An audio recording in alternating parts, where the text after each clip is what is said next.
My first question to you guys is, your roles on The Spanish Princess are really historically rare. And both of you have come in and delivered amazing performances. I just want to ask, like, do you feel like a more pressure to put on like this performance and make sure that it resonates and make sure that we know the importance of these roles in history?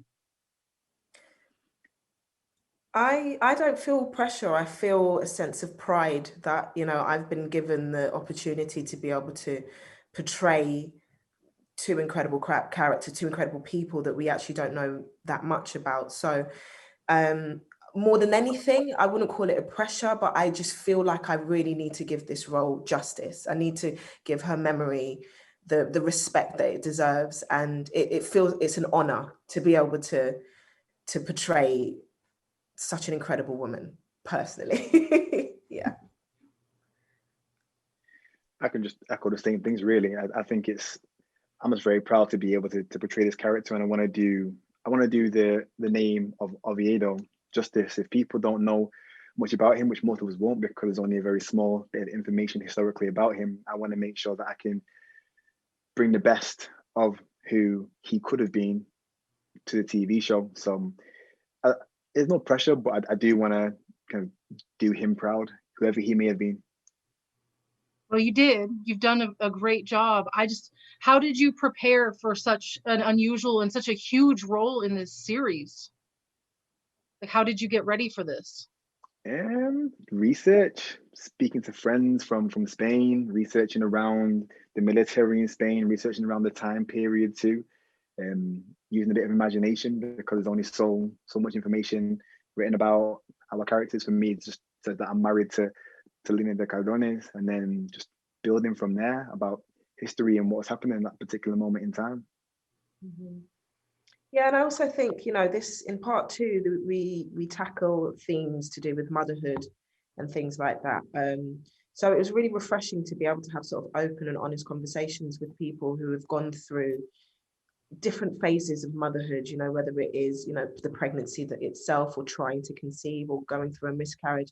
For me, this time around, it really, on a human level, it was really nice to be able to have those discussions with people, and because it's things that we don't necessarily talk about that much. So it felt nice to do that. But yeah, in terms of Lina and trying to build the characters, the same sort of thing. It was just trying to get as much historical background as possible about the time. And then obviously we've got the script that informs us, and imagination.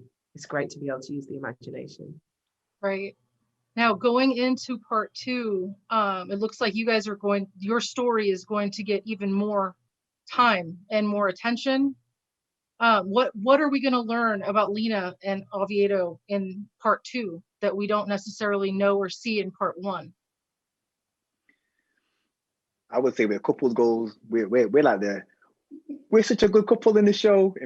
As in my humble opinion. No, I think you just kind of see them happy, living like the life that they kind of want to have, trying to build the family unit that they want to have, because you end up in part one seeing them get married, and then just a continuation from that, and seeing them go through what everyday couples go through. I think couples now in the present day, and couples in the 1500s, and I guess throughout time, people go through very similar things. So I think that's one of the good things about the show. It can allow people to resonate with the problems that each character goes through, because we all kind of go through the same things to a point. Yeah, it's crazy looking at, we're 400, 500 years later, and we still have the same storyline to say. We're still going through the same struggles. Exactly. I mean, I'm sure you can relate to a lot of the things that you went through as characters in this series. Can you speak on it? Like things that you related to, or that that we're still doing?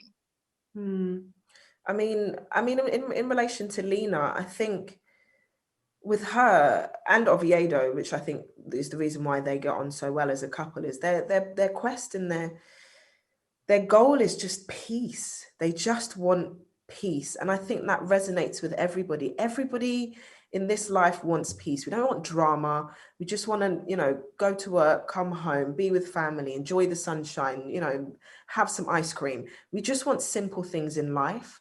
And I think that's what Lena and Oviedo are striving to have. But with all the, you know, the things that happen at court and you know, in the environment around them, it just feels like it's a constant battle to be able to achieve that. And yeah, I think that relates to everyday life now. Everybody just wants to find their peace, you know? Right, I think right. I think also with the show, with the fact that Lena and Oviedo are both migrants, so is Catherine to the British Isles, and it's them trying to find their place within Britain, England. In general, I think a lot of people in the world, that it's a similar kind of thing. People migrate to different places to find and have a better life.